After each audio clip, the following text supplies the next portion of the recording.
رب اعوذ بک من همزات الشیاطین واعوذ بک رب ان یحضرون بسم اللہ الرحمن الرحیم الحمد للہ وسلام علی عبادہ الذین اصطفیٰ ولعنۃ الدائمۃ الباقیۃ علی اعدائہم اجمعین من الآن الی قیام یوم الدین اما بعد اوصیکم ونفسی بتقوی اللہ وقال علی بن ابی طالب علیہ الصلاۃ والسلام کل وعاء یضیق بما جعل فیہ الا وعاء العلم فإنہ یتسع بہ۔ اس پہلے خطبے میں سب سے پہلے اپنے نفس اور آپ سب کو اللہ کے تقوی کی طرف دعوت دیتے ہوئے، اس لیے کہ تقوی الہی اس نظام اور سسٹم کا نام ہے کہ جو ہر زمانے میں ہمارے سامنے ان چیزوں کو پیش کرتا ہے جو واقعی انسانی اقدار یا انسانی ویلیوز کے لیے اہم ہے۔ زمانے میں ایک بہت بڑا دھوکہ یہ ہے کہ زمانہ اپنے اعتبار سے اچھائی اور برائی کو تبدیل کرتا رہتا ہے۔ وہ لوگ کی جو 40+ ہیں، اگر وہ اپنے بچپنے آج سے 20 سال 30 سال پہلے 40 سال پہلے کی زندگی پہ غور کریں تو اس وقت جو اچھائیاں اور برائیاں معاشرے میں شمار ہوتی تھیں اور آج جو اچھائیاں اور برائیاں معاشرے میں شمار ہوتی ہیں، ان دونوں میں فرق۔ خب یقیناً معاشرہ جس چیز کو اچھا برا کہے وہ دلیل اور حجت نہیں ہے، لیکن ساتھ میں مجبوری یہ بھی ہے کہ بہت سارے لوگ اسی معاشرے کے ساتھ چلتے ہیں۔ معاشرہ جس کو اچھا کہتا ہے اسی کو مانتے ہیں، جس کو برا کہتا ہے اسی کو مانتے ہیں۔ لہٰذا آج بہت ساری چیزیں ہیں کہ جو آج سے 20 سال 30 سال پہلے غلط بری خراب سمجھی جاتی تھیں، آج معاشرہ ان کو اچھا کہتا ہے اور آج والے اس کو اچھا مانتے ہیں، قبول کرتے ہیں اور ساتھ چلتے ہیں۔ تو کسی چیز کے اچھا و برا ہونے کے لیے معاشرے کے جو معیار ہیں وہ تبدیل ہوتے رہتے ہیں، معاشرے کے قانون تبدیل ہوتے رہتے ہیں، معاشرے کا مزاج تبدیل ہوتا رہتا ہے، اور پھر وہ معاشرہ سماج زمانہ چاہتا ہے کہ سب ہمارے اعتبار سے چلے۔ ایسے موقع پہ ایک انسان واقعیت کو اگر تلاش کرنا چاہے تو کہاں سے تلاش کرے گا کہ واقعی کون سی چیز صحیح ہے؟ کچھ تو ایک معیار ہونا چاہیے کہ جس سے یہ معلوم ہو کہ واقعی کون سی چیز صحیح ہے، واقعیت کہاں پہ ہے، حقیقت کہاں پہ ہے۔ اس کے لیے کوئی ایک ایسا قانون ہو کہ جو معیار بنے کہ اس قانون کے، چونکہ معاشرے کا قانون تو تبدیل ہو رہا ہے، ملک کے قانون سے ہٹ کے معاشرے کا قانون ہے نا۔ ملک کا قانون فیصلہ نہیں کرتا بہت سی چیزوں کا، معاشرے کا قانون فیصلہ کرتا ہے۔ جو ہمارا کلچر ہے یہ معاشرے کا قانون فیصلہ کرتا ہے، معاشرہ طے کرتا ہے کلچر کو۔ زندگی کی روش میں بہت ساری چیزیں ان کو معاشرہ طے کرتا ہے، لہٰذا بہت سی چیزیں خراب تھیں، ابھی وہ معاشرہ اس کو صحیح کر رہا ہے، بہت سی صحیح تھیں، اس کو معاشرہ خراب کر رہا ہے۔ ایسی بہت سی چیزیں، البتہ خراب کو صحیح کرنے والی مثال شاید نہ کے برابر۔ تو ایسی صورت میں یہ کیسے طے ہو کہ کیا صحیح ہے، کیا خراب ہے، کیا غلط ہے، کس کو صحیح کیا، کس کو خراب کیا، کس کو غلط کیا؟ کوئی ایک قانون ہو کہ جو معیار ہو۔ بہت سی ایسی چیزیں ہیں جس کے لیے ممالک قانون نہیں بناتے ہیں، بس خالی وہ ایک کلچر مینٹین کرتے ہیں، کلچر لوگوں کے سامنے پیش کرتے ہیں اور اس کلچر کی بیس سے سب چلتا ہے۔ قانون کہاں ہوگا؟ وہ قانون جہاں ہونا چاہیے ایک۔ دوسرے، اگر قانون مل جائے تو پھر یہ قانون بنانے کا حق کس کو ہے؟ پھر اگر انسان بنائے گا تو انسان اسی معاشرے سے متاثر ہوگا، انہی لوگوں سے متاثر ہوگا، اسی کے اعتبار سے۔ آج سے 50 سال پہلے والے کو اگر کہا جاتا تو کچھ اور قانون بناتے، آج والے کچھ اور بنائیں گے، 50 سال بعد والے کچھ اور بنائیں گے. تو وہ تو حالات سے اور ماحول سے اور کلچر ان ساری چیزوں سے متاثر ہو کے بنائیں گے. کوئی ایسی چیز ہو، ایسا معیار ہو کہ جو ان ساری چیزوں سے آزاد ہو، پھر وہ ایک قانون بنائے. وہ قانون واقعی، وہ قانون قانون پروردگار، وہ قانون قانون پروردگار. اور اسی قانون پروردگار پہ عمل کرنا، اسی نظام پروردگار کو اپنانا، یہ تقوی الہی. لہذا معاشرہ آج کہتا ہے کہ مثلاً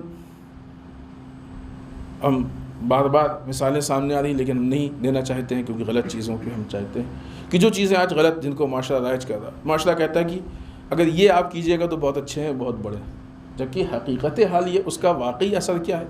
اس کا واقعی اثر یہ کہ ان چیزوں کی وجہ سے انسانی ویلیوز پہ اثر پڑتا ہے، انسانی اقدار پہ اثر پڑتا ہے. یہی وجہ ہے کہ آج انسانی معاشرہ بہت تیزی سے پستی کی طرف جا رہا ہے، گمراہی کی طرف جا رہا ہے. انسان بعنوان قوم، بعنوان ملک خسارے اور نقصان میں ہے. تب یہ کیسے طے ہوگا کہ جو قانون ہے یہ ہم کو فائدے کی طرف لے کے جا رہا ہے، ترقی کی طرف، یا نقصان و تنزلی کی طرف لے کے جا رہا ہے؟ یہ قانون پروردگار طے کرے گا. انسان کا قانون ان چیزوں کو نہیں طے کر سکتا ہے. لہذا قانون پروردگار کی طرف غور و فکر کریں اور معلوم کریں. ہم نے یہ بات عرض کی ہے، تفصیل سے بھی عرض کی ہے، تھوڑی سی صرف اشارہ کریں گے بالخصوص اپنے جوانوں کے لیے کہ آج وہ چیزیں کی جو فیشن کے طور پہ آپ کے سامنے پیش کی جا رہی ہیں، اور یہ کہہ کے پیش کی جا رہی ہیں کہ یہ ایڈوانس زمانے کی چیزیں ہیں، پیش رفتہ زمانے کی چیزیں، یہ ساری وہ چیزیں ہیں کہ جو زمانے جاہلیت میں تھی. وہ زمانہ جس کو کہتے ہی زمانے جاہلیت ہے، زمانے جاہلیت میں تھیں. وہ لوگ اس کام کو جہالت کی وجہ سے کرتے تھے، جاہل تھے اس لیے اس کام کو کرتے تھے. بس یہ کہ آج اس کو تھوڑا سا خوبصورت کر کے، بنا کے، سجا کے، سنوار کے پیش کیا جا رہا ہے اور کہا جا رہا ہے کہ نہیں، یہ جو کرے وہ ایڈوانس ہے اور جو اس کو نہ کرے وہ بیکورڈ قسم کا ہے. یہ غلط ہے. یہ در واقع ایک ایسی چیز ہے کہ جس کی کوئی حقیقت نہیں ہے اور ہمارے درمیان مشہور کی گئی ہے. میڈیا نے ان چیزوں کو محسوس، غیر محسوس طریقے سے پیش کیا.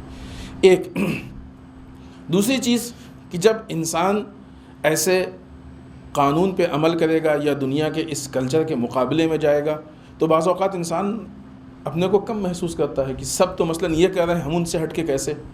یہ سوال ہوتا ہے نا لوگوں کے ذہن میں کہ ہم سب سے ہٹ کے کیسے کریں. دیکھیں، اگر یہ طے ہو جائے، مثال کے طور پہ کئی لوگ ہیں اور سب کنویں میں کود رہے ہیں، آپ کو معلوم ہے کنویں میں کودیں گے تو چوٹ لگے گی، مر جائیں گے، نقصان ہوگا، تو آپ سب کو دیکھ کے کودیں گے؟ نہیں کودیں گے، کیونکہ آپ کو یقین ہے کہ جو سب کر رہے ہیں وہ غلط ہے.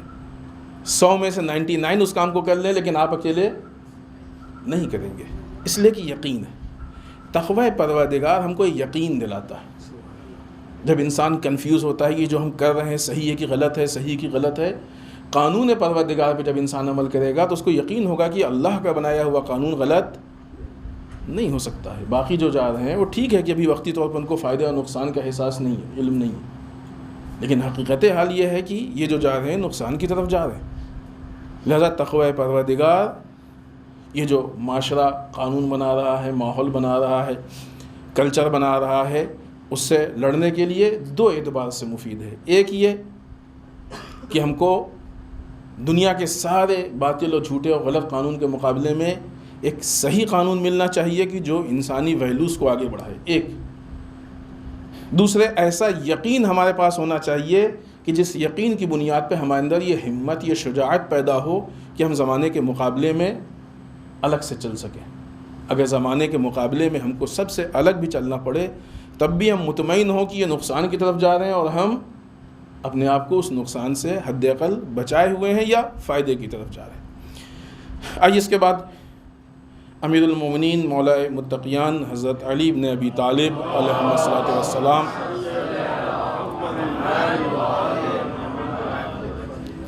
کا یہ جملہ کہ جو کلمات قصار میں ہے، امام ارشاد فرماتے ہیں کل وعین یضیق بما جعل فیہ الا وعاء العلم.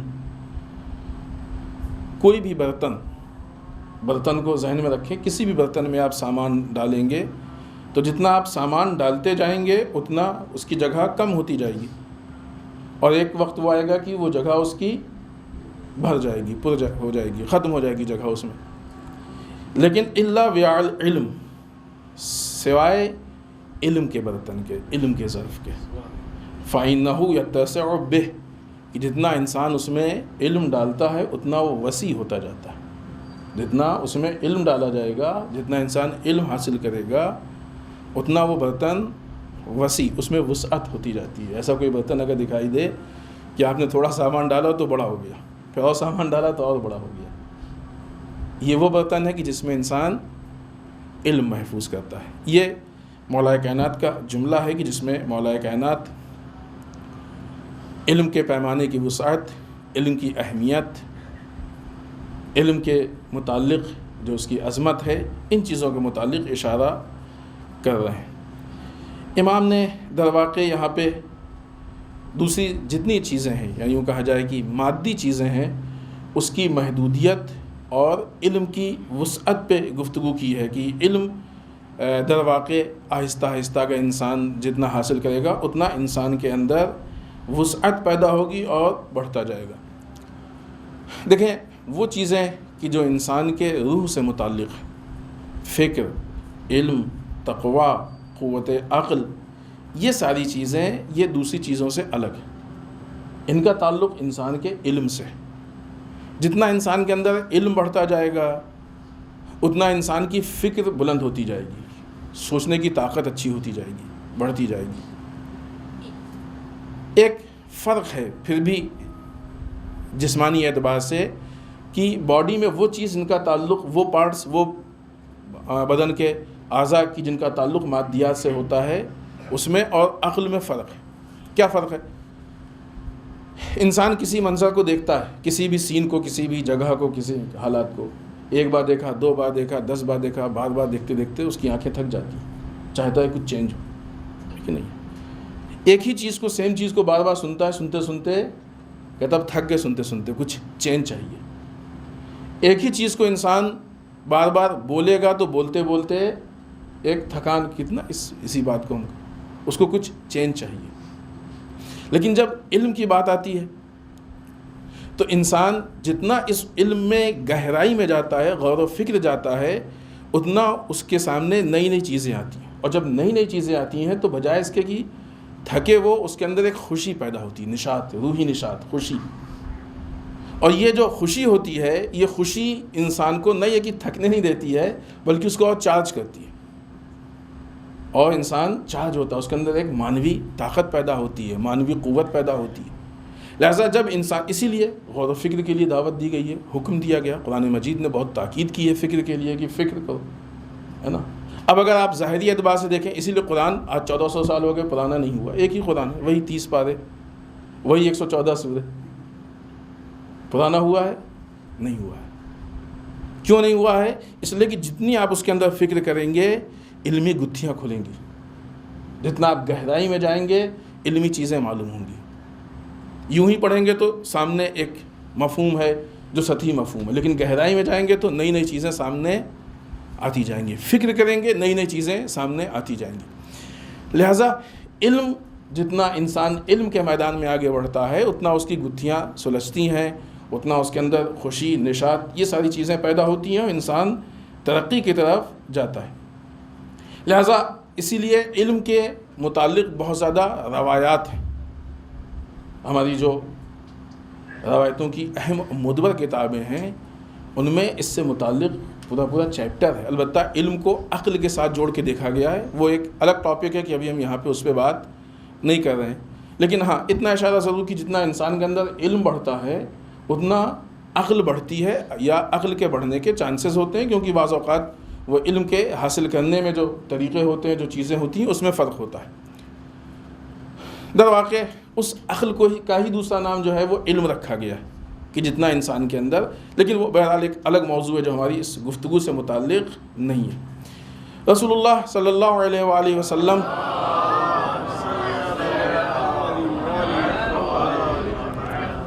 ایک حدیث میں ارشاد فرماتے ہیں کہ 2 لوگوں کی بھوک کبھی نہیں مٹتی. 2 طرح کے لوگ ہیں کہ ان کی بھوک کبھی نہیں مٹتی ہے.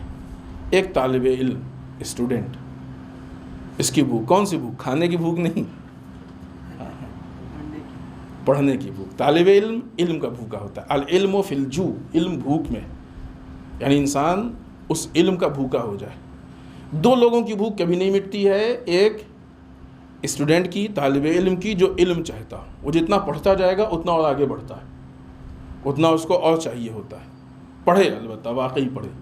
بیچ میں یہ بات ہم اپنے نوجوانوں اور جوانوں کے لیے حتماً عرض کریں کہ سرٹیفکیٹ کے لیے پڑھنا، اسکول کے لیے پڑھنا، ہوم ورک کے لیے پڑھنا، یہ ایک الگ ہے. صحیح معنوں میں اس کو آپ پڑھنے میں کاؤنٹ نہ کیجیے.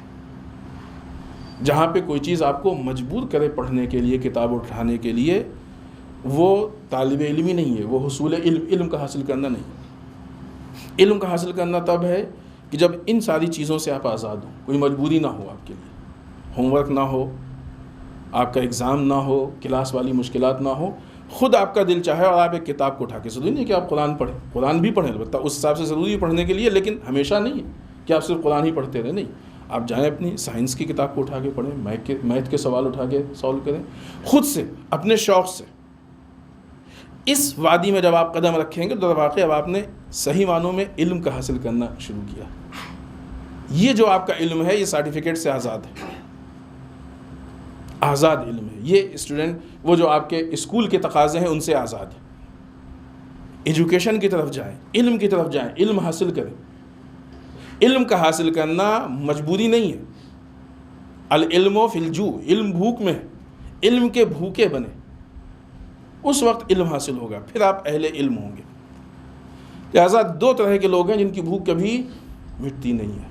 اگر کوئی سرٹیفکیٹ کے لیے پڑھ رہا ہے، ہوم ورک کے لیے پڑھ رہا ہے، اسکول کے لیے، اس کی بھوک مٹ جائے گی. جس دن وہ کام پورا ہو جائے گا وہ کہہ دے گا ہاں ہم نے پڑھ لیا، پورا ہو گیا. طالب علم کی زبان سے کبھی نکلتا ہی نہیں کہ پورا ہو گیا، نکلنا بھی نہیں چاہیے، کبھی بھی پورا نہیں ہوتا، کیونکہ علم تو سمندر ہے. بڑے بڑے لوگوں نے کہا ہے، بڑے بڑے سائنٹسٹ نے کہا ہے کہ ابھی ہم سمندر کے کنارے کے پتھر چن رہے ہیں. جب ان سے کہا گیا کہ آپ علم میں، انہوں نے کہا نہیں، ابھی تو ہم سمندر کے کنارے کے پتھر چن رہے ہیں، ابھی ہم نے سمندر میں تو قدم ہی نہیں رکھا ہے. یہ علم ہے. تو جب ہم اس وادی میں آئیں گے تب پھر ہماری بھوک نہیں مٹے گی. رسول کا قول، دو طرح کے رسول جو شہر علم ہے، مدینۃ العلم، شہر علم، دو طرح کے لوگوں کی بھوک کبھی نہیں مٹتی ہے. ایک طالب علم، اس کی یہ علم والی بھوک کبھی ختم نہیں ہوتی ہے، کبھی نہیں مٹتی. دوسرے طالب دنیا، جو دنیا کا حاصل کرنے والا ہوتا ہے، اس کی کبھی بھوک نہیں مٹتی. جتنی اس کو دنیا ملتی جاتی ہے اور حل من مزید، حل من مزید، اور اس کی بھی کبھی بھوک نہیں مٹتی. لیکن فرق ہے دونوں میں، دونوں ایک کیٹیگری میں نہیں ہے، دونوں میں ایک دم الٹا، جسٹ اپوزٹ. علم والا جب علم حاصل کرتا ہے تو اب وہ علم اور دنیا کے جو فرق ہیں وہ دوسری جگہوں پہ روایات میں بھی بیان ہوئے ہیں، ابھی ہم اس میں اتنا وقت نہیں ہے کہ جائیں. لیکن جب علم والا جاتا ہے تو اس کی جو بھوک ہوتی ہے، یہ بھوک وہ والی بھوک نہیں ہوتی ہے کہ مثلاً مادیات کی بنیاد پہ ہے، لالچ کی بنیاد پہ ہے، خواہشات کی بنیاد پہ ہے. نہیں، یہ وہ بھوک ہے کہ جو انسان کو کمال کی طرف لے کے جاتی ہے.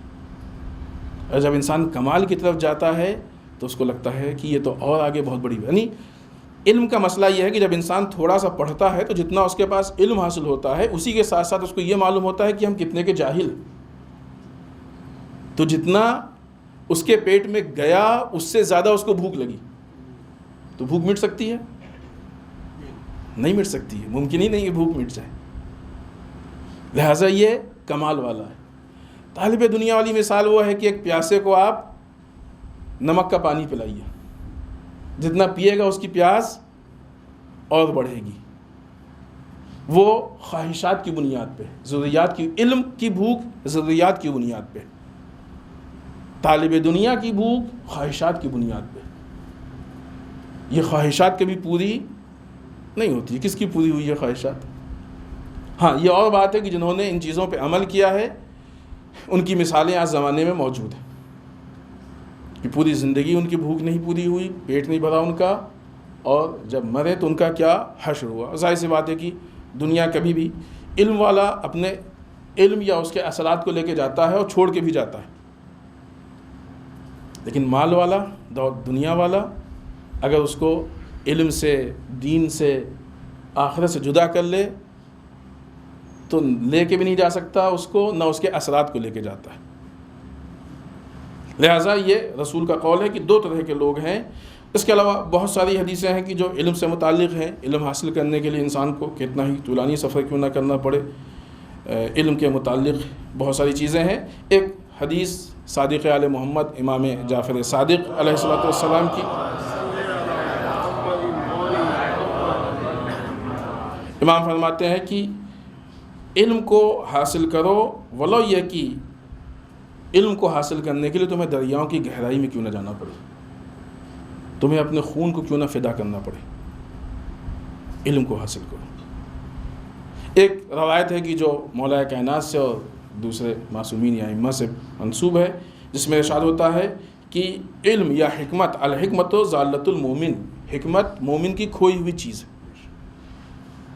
حکمت یا علم مومن کی کھوئی ہوئی چیز ہے، جہاں تمہیں مل جائے اس کو لے لو۔ کیسے؟ خوب انسان کا کوئی چیز کھو جائے مثال کے طور پہ، اور واقعی وہ چیز کی جس کی اہمیت ہے، جس کی ضرورت ہے، کیا کرے گا انسان؟ اس کے لیے چھوڑ دے گا، چلو کھو گئی کھو گئی؟ ڈھونڈتا ہے انسان، پریشان ہوتا ہے، اور مطلب کسی نے بتایا کہ فلاں جگہ ہے تو وہاں پہنچ جائے گا، فلاں کی توسط سے ملے گی، اس کے پاس پہنچ جائے گا۔ اسے کہتے ہیں ڈھونڈنا۔ جہاں اضطراب ہو، جہاں پریشانی ہو، جہاں انسان محنت کرے، دوڑے، کوشش کرے، اسے کہتے ہیں ڈھونڈنا۔ علم کو ایسے ڈھونڈنا چاہیے، ہماری کھوئی ہوئی چیز ہے، ہم وارث ہیں اس کے، ایسے ڈھونڈنا چاہیے۔ اور پھر جب اگر مل جائے وہ تو پھر کیا کرے گا انسان؟ ٹھیک ہے رکھا ہوا ہے، لے لیں گے۔ ایسا ہوتا ہے، اتنے دن سے تو پریشان تھے، اس کے لیے مل گئی، کیسے چھوڑ سکتے ہیں؟ سب سے پہلے اس کو لے گا۔ تو حکمت مومن کی کھوئی ہوئی چیز ہے، جیسے جہاں مل جائے لے لو۔ یہ ساری چیزیں علم کی اہمیت اور عظمت پہ ہے، اس لیے کہ علم کی جو اہمیت اور عظمت ہے یہی انسان کو کمال کی طرف لے کے جا رہی ہے۔ آج کے زمانے میں جو علم کی عظمت اور اہمیت ہے اس پہ بہت زیادہ توجہ نہیں دی جا رہی ہے، بلکہ علم کو اس نگاہ سے دیکھا جا رہا ہے کہ مثلا ہم کیا پڑھیں گے کہ ہم کو کیا پیکیج ملے گا۔ یہ علم نہیں ہے، کیا پڑھیں گے کہ کیا پیکیج ملے گا، یہ علم نہیں ہے۔ ہاں، ذریعہ معاش کے لیے کوشش کرنا، اہتمام کرنا، وہ اپنی جگہ پہ ہے اور صحیح ہے، لیکن وہ علم سمجھ کے انسان نہ حاصل کرے۔ علم وہ چیز ہے کہ جو انسان کے وجود میں تبدیلی پیدا کرے، انسان کو انسانیت کی طرف لے کے جائے۔ چونکہ آج علم کا سارا مقصد دولت بن کے رہ گیا ہے، لہٰذا اب انسان چونکہ زندگی کے ہدف کو دولت بنا دیا گیا ہے، اب وہ نہیں دیکھتا کیسے ہے اور کہاں سے، حلال حرام، صحیح غلط، الٹا سیدھا، جیسے بھی ہو حاصل کرو۔ اس سے زمانہ زوال کی طرف جا رہا ہے، کرپشن بڑھتا ہے، اس سے مشکلات بڑھتی ہیں۔ یہ وہ چیزیں ہیں کہ جو دیکھنے میں کوئی بہت اہم نہیں لگتی ہیں، لیکن یہ پورے زمانے کے حالات پہ اثر انداز ہوتی ہیں، تاثیر رکھتی ہیں پورے زمانے کے حالات پہ۔ کیوں کرپشن ہوتا ہے اتنا؟ کیوں خرابیاں ہوتی ہیں، بدعنوانیاں ہوتی ہیں؟ تو اسی دولت کی وجہ سے۔ پوری زندگی کا مقصد یہی تھا۔ جب یہی مقصد ہے تو انسان کچھ بھی کر سکتا ہے، اس کے لیے الٹا سیدھا کر سکتا ہے، غلط کر سکتا ہے۔ کرتے ہیں، کتنے لوگ کرتے ہیں، بڑے پیمانے پہ کیا جاتا ہے یہ ساری چیزیں۔ لہٰذا وہ جو علم کی عظمت اور اہمیت ہے، یعنی گزرے ہوئے زمانے میں جو چیزیں تبدیل ہوئی ہیں ویلیوز کے اعتبار سے، اس میں ایک یہ بھی ہے کہ پہلے زمانے میں علم کی عزت تھی ہر مذہب میں، یعنی ہمارا ملک کا کلچر تھا، انسان پڑھ لکھ کے کتنے بھی بڑے عہدے پہ پہنچ جائے، کتنا بڑا مالدار بن جائے، لیکن اگر اس کو اپنا استاد دکھ جاتا تھا تو وہ اپنے کلچر کے حساب سے اس کی رسپیکٹ کرتا تھا، اور بھرے مجمع میں کرتا تھا، اور شرمندگی محسوس نہیں کرتا تھا۔ آج جس وقت انسان پڑھتا ہوتا ہے اس وقت بھی اپنے استاد کو وہ دولت کی بنیاد پہ تولتا ہے۔ یہ کبھی پڑھ نہیں سکتا، یہ علم نہیں حاصل کر سکتا، اور اس کے جو منفی نگیٹو اثرات ہیں وہ زمانے پر پہنچیں گے ہی پہنچیں گے، لیکن اس سے پہلے گھر میں ماں باپ اور بھائی بہن پہ پہنچیں گے۔ پہلے چونکہ ویلیوز زندہ تھیں، لہٰذا فیملیز میں محبت تھی، ہمدردی تھی، ایک دوسروں کے لیے قربانیاں تھیں۔ آج دنیا کے لیے رشتے ٹوٹتے ہیں، مادیات کے لیے رشتے ٹوٹتے ہیں، دنیا کو حاصل کرنے کے لیے جھگڑے ہوتے ہیں، اختلافات ہوتے ہیں، ہمیشہ کے لیے ایک دوسرے کو چھوڑ دیا جاتا ہے۔ کیوں؟ اس لیے کہ ویلیوز کے معیار کو ہم نے بدل دیا، اقدار کے معیار کو بدل دیا۔ ہمارے لیے معیار انسانیت تھا، انسانیت ہونا چاہیے تھا، ہمارے لیے معیار انسانی ویلیوز ہونا چاہیے تھا، ہمارے لیے معیار کیا ہو گیا؟ دنیا داری، مادیت، دولت، یہ ساری چیزیں۔ لہٰذا پہلے انسان اس کے لیے دولت کو قربان کرتا تھا، اب دولت کے لیے اس کو قربان کر دیتا۔ زمانے نے اس نظر کو تبدیل کر دیا، ان حالات کو چینج کر دیا۔ آخر میں خود اس ایک قول پہ کہ جو خود مولا کائنات کا ہے، اپنی بات کو ختم کرتے ہیں کہ اہل علم کا حاصل کرنے والا یا عالم جس نے علم کو حاصل کیا ہے، وہ کبھی بھی اپنے علم سے سیر نہیں ہوتا ہے، اس کے لیے کبھی بس وہی چیز کی جو خود اس حکمت میں امام نے فرمایا ہے، اور نہ ہی کبھی اس کا اظہار کرتا کہ بس ہم نے پڑھ لیا اتنا کافی۔ پڑھنے والے کو پوری زندگی علم چاہیے، اور یہ واقعی ہماری زندگی کا اہم ترین مشغلہ ہونا چاہیے کہ ہم پڑھیں۔ بہرحال یہ نہ سمجھیں کہ یہ گفتگو مکمل ہو گئی ہے، بہت ساری چیزیں اس سے متعلق، بہت وسیع چیز ہے، لیکن یہاں پہ اس سے زیادہ گفتگو نہیں ہو سکتی ہے۔ بسم اللہ الرحمن الرحیم، انا اعطیناک الکوثر فصل لربک وانحر انا شانئک هو الابتر۔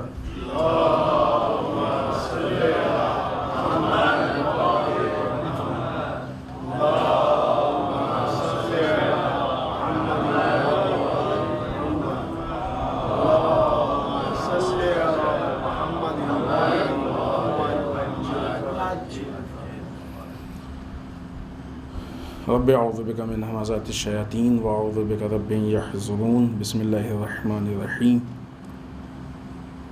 الحمد للہ الذی لا یبلغ مدحتہ القائلون ولا یحصی نعمہ العادون ولا یودی حقہ المجتہدون۔ اللہم صل وسلم علی صاحب الدعوۃ النبویہ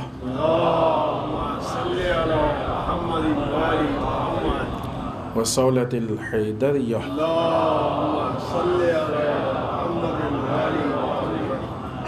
والعصمۃ فاطمیہ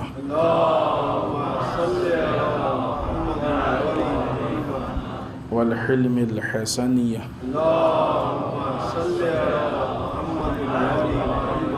والشجاعۃ الحسینیہ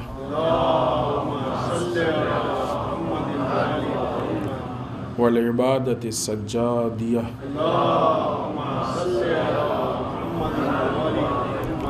والآثار الباقریہ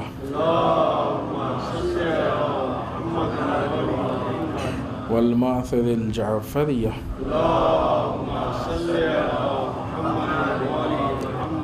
والعلوم الکاظمیہ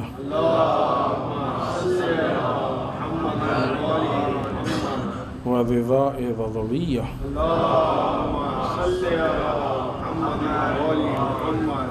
والجود التقویہ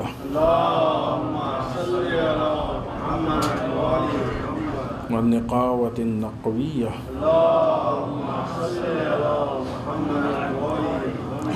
والہیبۃ العسکریہ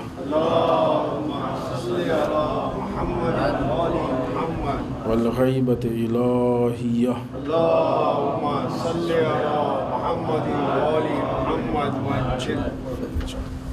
واللعنۃ الدائمۃ الباقیۃ علی اعدائہم اجمعین من الآن الی قیام یوم الدین۔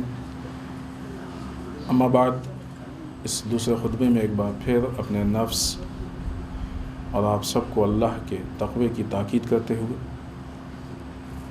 اس ہفتے کے مناسبات میں پہلی مناسبت کی بعض روایات کے اعتبار سے جو آج کی تاریخ ہے وہ چھٹے امام جعفر صادق علیہ الصلوۃ والسلام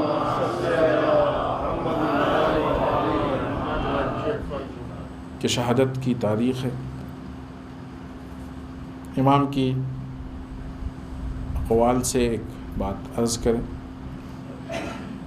اس مناسبت کے اعتبار سے کہ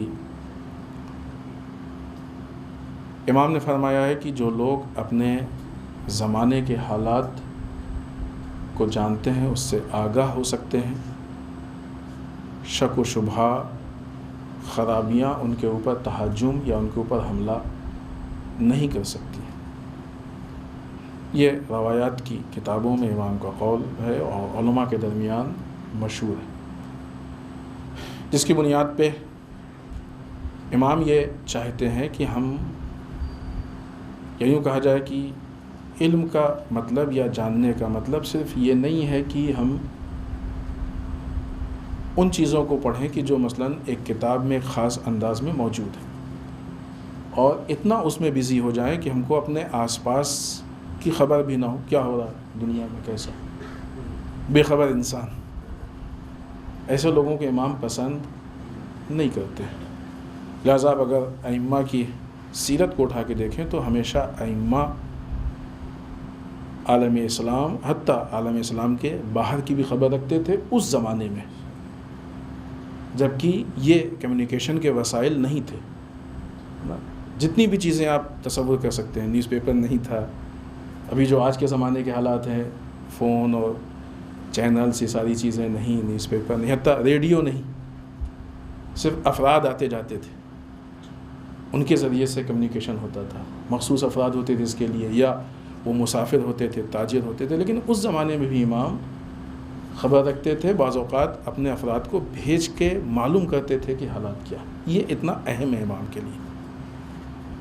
لہٰذا آج کے زمانے میں اس کی کتنی اہمیت ہے کہ ہم زمانے کے اعتبار سے حالات کی خبر رکھیں کہ زمانہ کس طرف جا رہا ہے، کیونکہ اسی کے عنوان سے انسان پھر پروگرامنگ کر سکتا ہے، فیصلہ کر سکتا ہے، آگے بڑھ سکتا ہے. ورنہ جس کو حالات ہی نہیں معلوم ہو، زمانے کے متعلق نہیں معلوم ہو، تو وہ بیکورڈ ہوگا، وہ زمانے کے ساتھ نہیں چل سکتا ہے.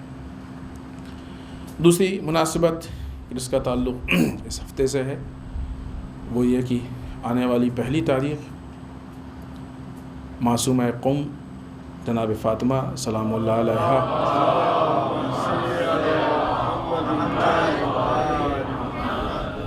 کی ولادت کی تاریخ ہے، اور یہ واقعی عالم اسلام کی ایک اہم تاریخ ہے، جہاں بی بی کی اسلام کے لیے جو قربانیاں اور آپ کی علمی منزلت، آپ کی فضیلت، وہ خود اپنی جگہ پہ. لیکن ایک عجب مسئلہ ہے قم کی، جس کو عش آل محمد کا آشیانہ کہا گیا ہے.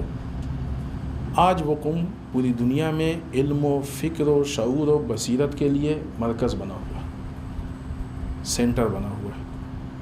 ایسے حالات میں کہ جب انسانی ویلیوز پہ، واقعی علم پہ، ان ساری چیزوں پہ ہر طرف سے حملہ ہو رہا تھا، اور تقریباً دنیا میں اس بات کی آمادگی تھی کہ ختم کر دیا جائے. اگر اس چیز کو بچایا ہے تو ہمارے حوزات علمیہ نے بچایا ہے. 3 اہم حوزے ہیں، البتہ بہت سارے حوزے ہیں دنیا میں، لیکن 3 اہم حوزے ہیں ہمارے: نجف کا حوزہ، شام کا حوزہ اور قم کا حوزہ. نجف کے حوزے کے جو حالات ہیں وہ آپ کو بہتر معلوم ہے، شاید ہم نے اس سے پہلے کسی موقع پہ ذکر کیا. صدام نے بہت کچھ چاہا تھا اپنے زمانے میں تبدیل کرنا، لیکن یقیناً وہ کامیاب نہیں ہوا، جس کی وجہ سے پھر علماء حتیٰ ان پر ظلم ہوا، بعض شہید ہوئے، بعض چھوڑ کے ان کو مجبور ہو کے چھوڑنا پڑا عراق، جس کے نتیجے میں حوزہ بند ہوا، جو کہ ایک بہت بڑا ہمارا اہم رول ہے، اور اس بات کی دلیل ہے کہ ہمارے علماء صدام کے آگے نہ جھکے نہ بکے. ورنہ اگر جھک جاتے اور بک جاتے تو خدا نخواستہ نعوذ باللہ تو بند کرنے کی نوبت نہیں آتی، بلکہ اور حوزے کو صدام سپورٹ کرتا، کیونکہ اس کو استعمال کرتا وہ، اور چاہ رہا تھا استعمال کرنا. شام کا حوزہ بہرحال اس کے اپنے خدمات ہیں جس سے کوئی انکار نہیں ہے، اور جو حالات ہیں شام کے اس کے اعتبار سے کم و بیش وہ اپنی خدمت کو انجام دے رہا.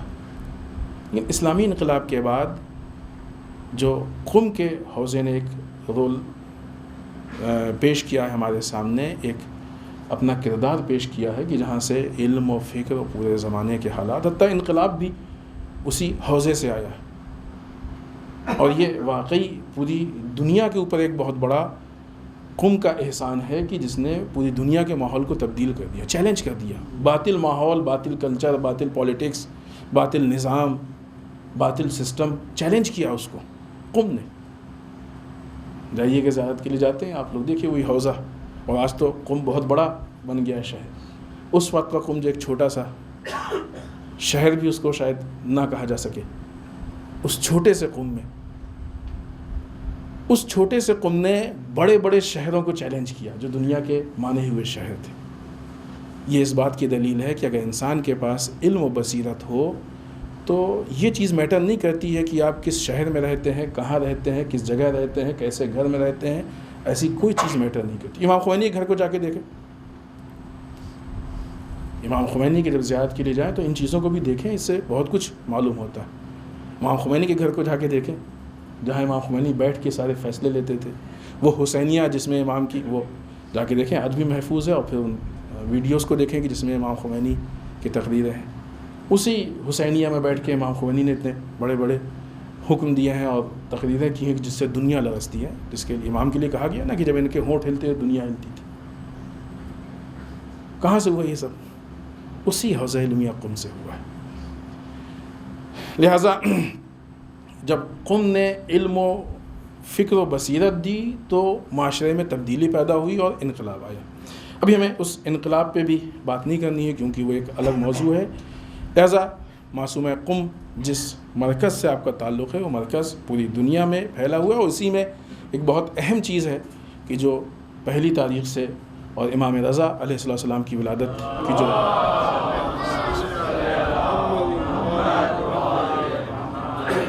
11 ذی القعدہ کو، اس بیچ میں جو 10 دن کا فاصلہ ہے، اس کو عشرہ کرامت کہا جاتا ہے، اور یہ عشرہ کرامت کے عنوان سے منایا جاتا ہے، اور بہت سی جگہوں پہ 10 دن پروگرامز ہوتے ہیں۔ کرامت آپ کو معلوم ہے کہ جو انسان کی اصل ویلو و عزت ہوتی ہے، کرامت انسانی، لقد کرمنا، اللہ نے انسان کو خلق کیا ایک عزت کے ساتھ، اصل انسان کی عزت ہے۔ زمانے کے حالات نے انسان کی اس عزت کو چھین لیا تھا،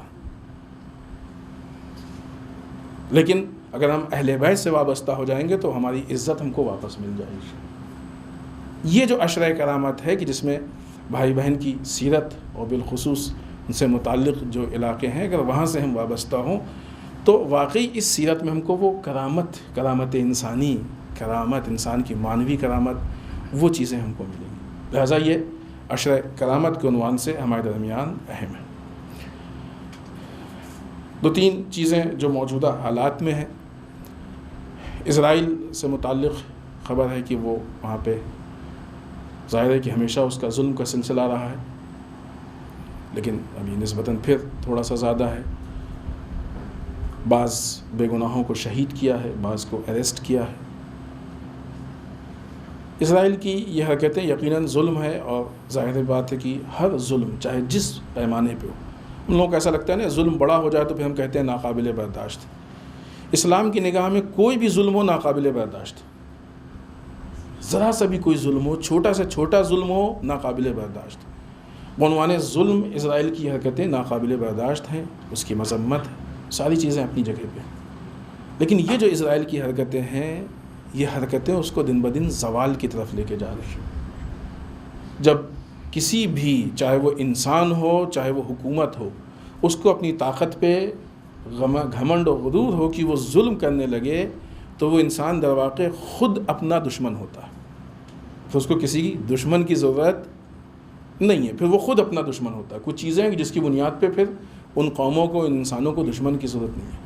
لہٰذا جو حالات ہیں وہ حالات آپ کی نگاہوں کے سامنے ہیں، اور ان حالات کی بنیاد پہ بہت آسانی سے یہ فیصلہ کیا جا سکتا ہے کہ اسرائیل کے بہت زیادہ دن نہیں بچے ہیں، وہ عنقریب اختتام کی طرف جا رہا ہے۔ اسی طریقے سے شام کا یہ ماننا ہے کہ جو امریکہ کی فوجیں وہاں پہ ہیں، وہ امریکہ کی فوجیں شام کی ترقی میں رکاوٹ ہیں۔ یہ چیز سامنے آئی ہے، وقتاً فوقتاً لوگوں کے سامنے آئی ہے، اور لوگوں نے اس کا اقرار کیا، لیکن حقیقت حال یہی ہے، ڈائریکٹ ہو یا انڈائریکٹ ہو۔ یہ ایک دنیا میں تعصب ہے، اور اس تعصب کی بنیاد پہ جن ملکوں کو وہ لوگ نہیں پسند کرتے ہیں، نہیں چاہتے ہیں، وہاں پہ ترقی نہیں ہونے دیتے ہیں، حتیٰ جہاں پہ چاہتے بھی ہیں وہاں پہ ایک لمٹ تک ہونے دیتے ہیں، ایک محدود دائرے تک ہونے دیتے ہیں۔ حتیٰ آپ نگاہ دوڑا کے دیکھ لیجئے وہ ممالک کہ جو امریکہ اور اسرائیل کے غلام ہیں، وہاں کتنی ترقی ہو رہی ہے۔ سعودیہ تو پوری طریقے سے غلام ہے نا، خوب سعودیہ میں کتنی، اس بیچ جب سے وہ غلامی کر رہا ہے، ایک طولانی عرصہ ہو گیا، کتنی یونیورسٹی کھلی۔ ترقی اسی کا نام تو ہے نا، ترقی اس کا نام نہیں ہے کہ انسان کے کھانے کے دسترخوان میں اور طرح طرح کی ڈشیں بڑھ جائیں۔ کتنے لوگوں کو اس نے علم و فکر کی طرف آگے بڑھایا، ایجوکیشن پہ کتنا کام ہوا. ہاں یہ فرق دکھا ہے کہ عیاشی بڑھی.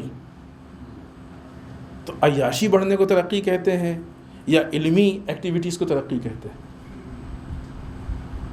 تو یہ ایک دم مسلم ہے کہ امریکہ اور اسرائیل جیسی طاقتیں نہیں چاہتی ہیں کہ ہمارے مقابلے میں کوئی اس حد تک ترقی کرے کہ ہمارے سامنے کھڑا ہو سکے یا ایک طاقت بن سکے. لیکن یہ ظاہر سی بات ان کی غلط فہمی ہے، اس لیے کہ جس ظلم کو وہ لوگ انجام دے رہے ہیں وہ ظلم دنیا ترقی کرے نہ کرے، لیکن وہ ظلم ان کو کمزور کر رہا ہے، اور اس حد تک کمزور کر رہا ہے کہ ایک وہ موقع ہوگا کہ جب ان کا نام و نشان ختم ہوگا، چاہے وہ پولیٹیکل اعتبار سے ہو، چاہے وہ وجود کے اعتبار سے ہو.